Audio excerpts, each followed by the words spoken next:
ሁሊያን አልቫሬዝ አትሌቲኮ ማድሪድን ለቆ ለመውጣት ባሳየው ፍላጎት ምክንያት በዚህ ሲዝን ለክለቡ ለመጀመሪያ ጊዜ ሲጫወት በአትሌቲኮ ማድሪድ ደጋፊዎች በፉጨትና በስድብ ተወግዟል። አልቫሬዝ አትሌቲኮ ማድሪድ ከቪላሪያል ጋር ካደረጉት የላሊጋ ጨዋታ በፊት የአትሌቲኮ ማድሪድ ስብስብ ይፋ ሲደረግ ደጋፊዎች በተጫዋቹ ላይ ጩኸት ሲያሰሙ ተስተውሏል። ተጫዋቹ ተነስቶ ሲያሟሙቅ በኋላም ማርክ ፑቢልን ቀይሮ ሲገባ የስድብ መዓት ወርዶበታል። አርሰናል ደግሞ 150 ሚሊዮን ዩሮ ካቀረበ ተጫዋቹን ማስፈረም እንደሚችል ተዘግቧል። አልቫሬዝ በዚህ ሁሉ ስድብና ትችት መሃል እንዴት በአትሌቲኮ ማድሪድ ሊቆይ ይችላል? አርሰናልስ 150 ሚሊዮን ዩሮ አቅርቦ ተጫዋቹን ያስፈርመው ይሆን? ይህንን ጉዳይ በዛሬው ፕሮግራማችን ላይ እንመለከተዋለን። ሰላም አድማጮች፣ እንዴት ናችሁ? እግዚአብሔር ይመስገን እኔ በጣም ደህና ነኝ። የምትገኙት አራዳ ሜዳ ኦፊሻል የዩቲዩብ ገጻችን ላይ ነው። ለቻናሉ አዲስ ከሆናችሁ የዩቲዩብ ገጹን ሰብስክራይብ በማድረግና የደወል ምልክቷን በመጫን የቻናላችን ቤተሰቦች እንድትሆኑ የአክብሮት ግብዣችን ነው። እንዲሁም ደግሞ ዩቲዩብ ፕሮግራሙን ለበርካታ ተመልካቾች እንዲያደርሰው ይህንን ቪዲዮ ስትጀምሩ ላይክ በማድረግ ፕሮግራሙን መጀመራችሁን አስታውሱ። የአራዳ ሜዳ ኮሜንታተር ተስፋ ወርቅ ሉል ሰገድ አብሬያችሁ ቆይታ አደርጋለሁ።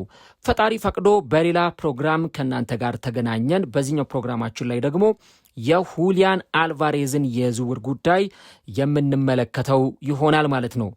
የዝውውር መስኮቱ ሊዘጋ ከአንድ ሳምንት ያነሰ ጊዜ ብቻ ነው የቀረው። ያው የዛሬ ሳምንት የዝውውር መስኮቱ በይፋ ይዘጋል። ታዲያ በመጨረሻዎቹ የዝውውር ቀናት በርካቶችን እያነጋገሩ ከሚገኙ ትላልቅ የዝውውር አጀንዳዎች መካከል አንዱ የአርጀንቲናዊ ተጫዋች የሁሊያን አልቫሬዝ የዝውውር ጉዳይ በርካቶችን እያነጋገረ ይገኛል።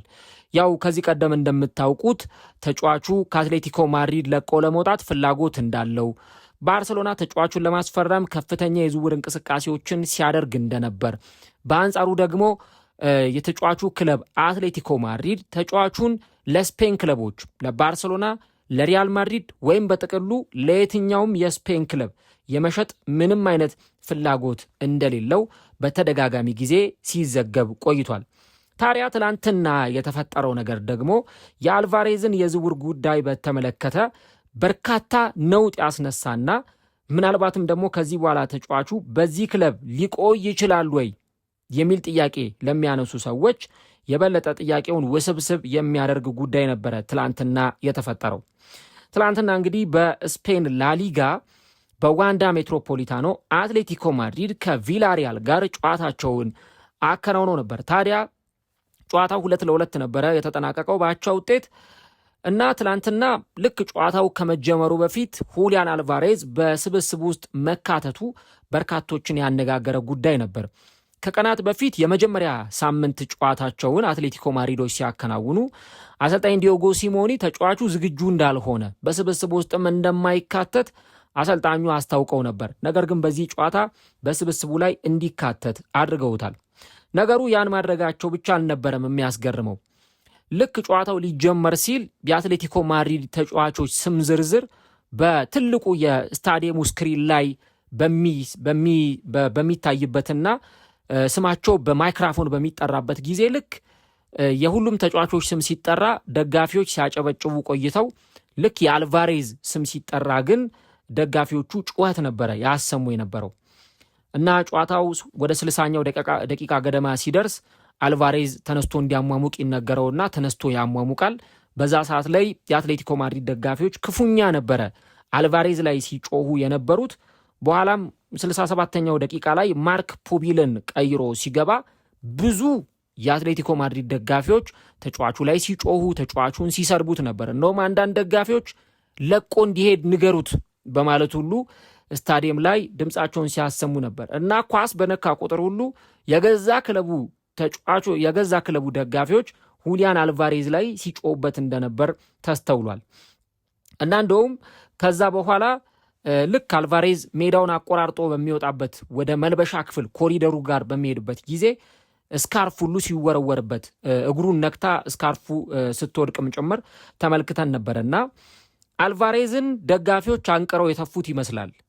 አልቫሬዝ ከዚህ በኋላ በክለባቸው መለያ ሲጫወት ማየትም አይፈልጉም እና ያ በመሆኑ ምክንያት ትላንትና የአትሌቲኮ ማድሪድ ደጋፊዎች ያላቸውን ስሜት በሙሉ ሜዳ ላይ ያንጸባረቁበት ሁኔታም እንደነበረ ተመልክተናል። እና ጨዋታው ካለቀ በኋላ በተለይም ደግሞ የተጫዋቹን ቀጣይ ቆይታ በተመለከተ ምን ሊያደርጉ ይችላሉ ወይም አሰልጣኙ ምን አይነት ምክር ለተጫዋቹ ሊሰጡት ይችላሉ ተብለው ዲዮጎ ሲሞኒ ሲጠየቁ እኔ እዚህ ያለሁት ምክር ለመስጠት አይደለም፣ እኔ ትኩረት የማደርገው ስራዬ ላይ ነው እና ለአትሌቲኮ ማድሪድ የተሻለውን ነገር ለማምጣት ነው የምሰራው የሚል ሀሳባቸውን ሲሰጡ ነበረ። ከዛ በተጨማሪ በአትሌቲኮ ማድሪድ የምንፈልገው ትልቁ ነገር ዋንጫ ማሸነፍ ነው እና በህብረት ስሜት ዋንጫ ለማሸነፍ ወደፊት መጓዛችንን እንቀጥላለን የሚል ሀሳባቸውን ሰጥተዋል።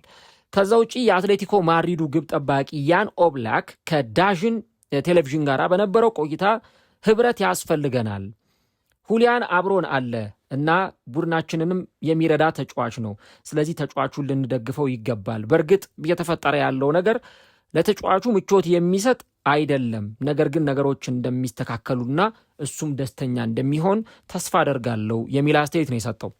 ኢቭን የሀገሩ ልጅ ጁሊያኖ ሲሞኒ የዲዮጎ ሲሞኒ ልጅ ነው። እሱም እንደዚሁ ከተጫዋቹ ጎን እንደሚቆሙ እና ተጫዋቹን ሰፖርት እንደሚያደርጉት አስተያየቱን ሲሰጥ ነበረ። ምናልባት የተቃራኒ ክለብ ደጋፊዎች የሆነ ተጫዋች ላይ ቢጮሁ ብዙ ላይ ያስገርም ይችላል፣ ብዙ ምክንያትም ይኖራቸዋል። ነገር ግን የራሳችሁ ክለብ ደጋፊዎች የክለቡ ተጫዋች ላይ በዚህ አይነት መንገድ ሲጮሁ፣ ተጫዋቹን ሲዘልፉት፣ ሲሰርቡት መመልከት ትንሽ አስቸጋሪ ጉዳይ ይመስላል። በእርግጥ ተጫዋቹ ከዚህ በፊት በተለይ በዓለም ዋንጫ ወቅት አንድ አስተያየት ሰጥቶ ነበረ ከኢኤስፒኤን ጋር በነበረው ቆይታ። ዝውውር የተሻለ ጉዳይ ይመስለኛል እና ህልሜን ለማሳካት ይህንን ክለብ ለቅቄ መውጣት እፈልጋለሁ የሚል አስተያየት ሰጥቶ ነበረ። ያው አልቫሬዝ ስም አልጠራም፣ የክለብ ስም አልጠራም ወዴት ክለብ መሄድ እንደሚፈልግ፣ ግን ያው ህልሜን ማሳካት እፈልጋለሁ ያለው ባርሰሎናን ለመቀላቀል እንደሆነ ብዙዎች ይስማማሉ። ያው እንግዲህ እንደምታውቁት ዝውውሩን ለረጅም ጊዜ ውስብስብ እንዲሆን ያደረገው ደግሞ አንደኛ አትሌቲኮ ማድሪድ ተጫዋቹን መልቀቅ አይፈልግም። ቢሆንላቸው አልቫሬዝ ትልቅ ተጫዋች ነው፣ በክለባቸው ቢቆይ ይመርጣሉ። ተጫዋቹ ደግሞ ወደ ባርሰሎና ነው መሄድ የምፈልገው ብሏል። አትሌቲኮ ማድሪድ ደግሞ ተጫዋቹን ለስፔን ክለቦች መሸጥ አይፈልግም። አርሰናል ደግሞ በዚህ በኩል አለ። ወደ አርሰናል እንዲሄድ ደግሞ ተጫዋቹ አይፈልግም፣ ወይም አርሰናልን መቀላቀል አይፈልግም። አሁን ትልቁ ችግር የሆነው ይሄው ጉዳይ ነው እና አሁን ከዚህ ቀደም እንደምታውቁት ሪያል ማድሪድ ለተጫዋቹ ዝውውር ሰኔ ወር ላይ 150 ሚሊዮን ዩሮ አቅርቦ ነበረ። ግን አትሌቲኮ ማድሪዶች አፌዙበት። በቃ ይህን ነገር ሲመለከቱ ፌዝን የቀደማቸው። ምን ስትሉ አሰባችሁት? ሲጀመር አልቫሬዝን ምን ስትሉ አሰባችሁት? 150 ሚሊዮን ዩሮ አይደለም 150 200 ሚሊዮን ብታቀርቡ ራሱ አልቫሬዝን አንሰጣችሁም ነበር ያሉት። ያው ከዚህ ቀደም ከነበሩት ስህተቶቻቸው ለመማር ጥረት አድርገዋል። ምክንያቱም ከዚህ በፊት ጆአው ፊሊክስ ምርጥ በነበረበት ጊዜ ወደ ባርሰሎና ሄዶ እንደነበር ይታወሳል። አንቷን ግሪዝማን ምርጥ በነበረበት ጊዜ ወደ ባርሰሎና ሲሄድ እንደነበር እናስታውሳለን።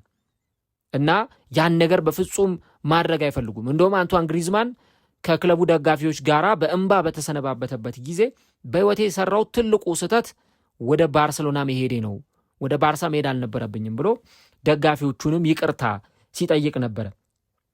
ነገር ግን አልቫሬዝ ትናንትና በአትሌቲኮ ማድሪድ ደጋፊዎች ያጋጠመው ስድብና የውግዘት ተቃውሞ ተጫዋቹ በአትሌቲኮ ማድሪድ እንዲቆይ ያደርገዋል ወይ የሚልን ጥያቄ የሚያስነሳ ነው። ሌላው ደግሞ የዝውውር አጀንዳ ያለበትን ተጫዋች ለምንድን ነው ዲዮጎ ሲሞኒ ስብስባቸው ውስጥ አካተው እንዲጫወት ያደረጉት? ይሄ ራሱ በጣም ትልቅ መነጋገሪያ ርዕስ መሆን የሚችል ጉዳይ ነው። ኢቭን ከመጋረጃ ጀርባ በጣም ብዙ ጉዳይ አለ። ምክንያቱም አልቫሬዝ በአትሌቲኮ ማድሪድ መቆየት አልፈልግም ብሏል። እንደውም እንዲለቁት ሁሉ ይፈልጋል። በቃ ልቀቁኝ ሁሉ ብሎ ተናግሯል። ታዲያ ልቀቁኝ ያለን ተጫዋች እንዴት ነው አሰልጣኙ ሜዳ ገብቶ እንዲጫወት ያደረጉት?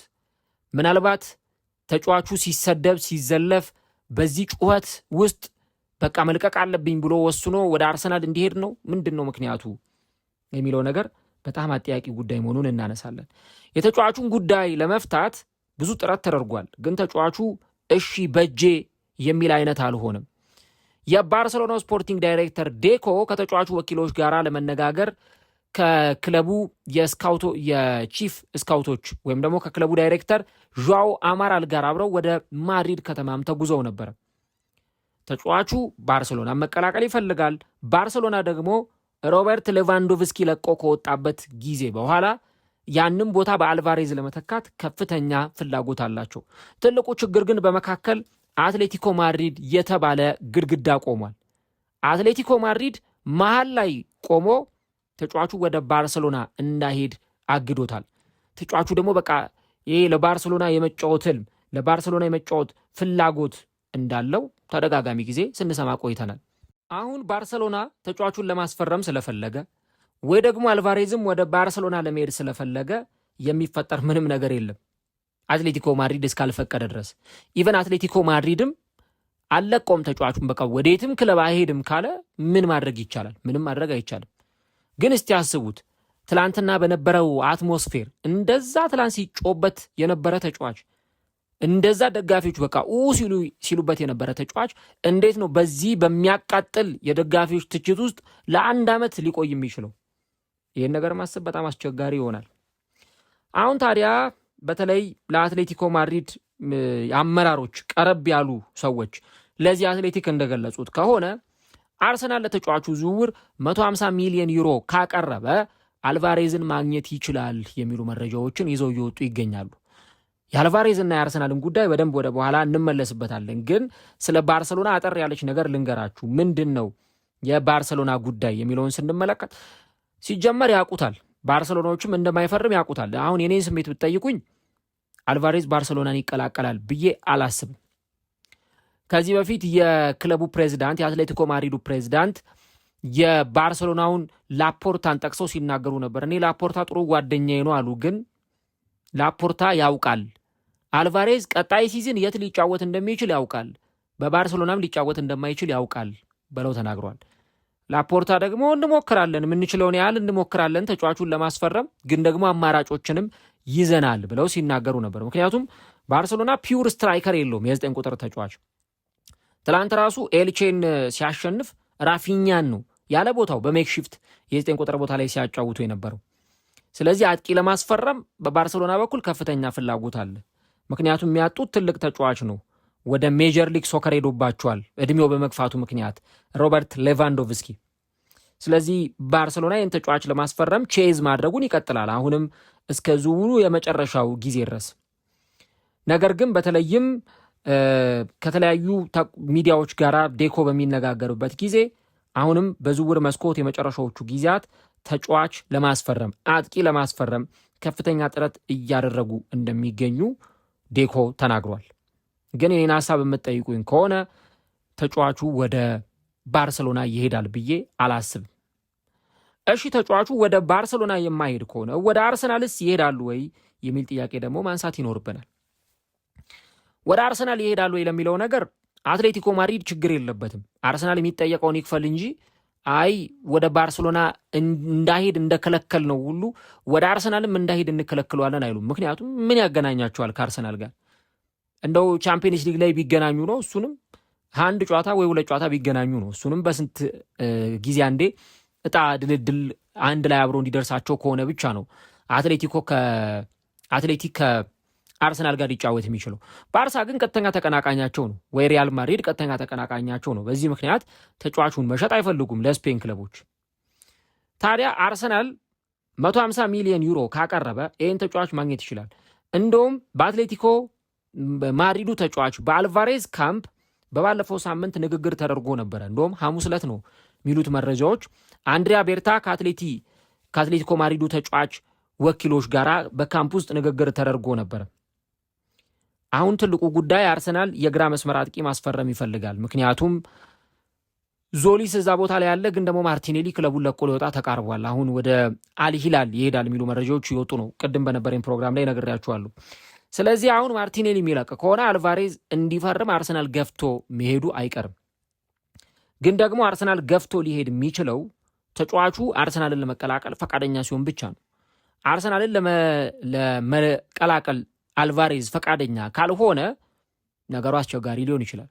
ደግሞ አልቫሬዝ ባርሳን መቀላቀል እየፈለገ አርሰናልን መቀላቀል ሳይፈልግ አርሰናልን ቢቀላቀልስ አርሰናል የሚጠብቅበትን ነገር ሜዳ ላይ ያሳያሉ። ምክንያቱም ተጫዋቾች በፍቅር የሆነ ክለብ ሲቀላቀሉ ነው ጥሩ ፐርፎርማንስን ማሳየት የሚችሉት።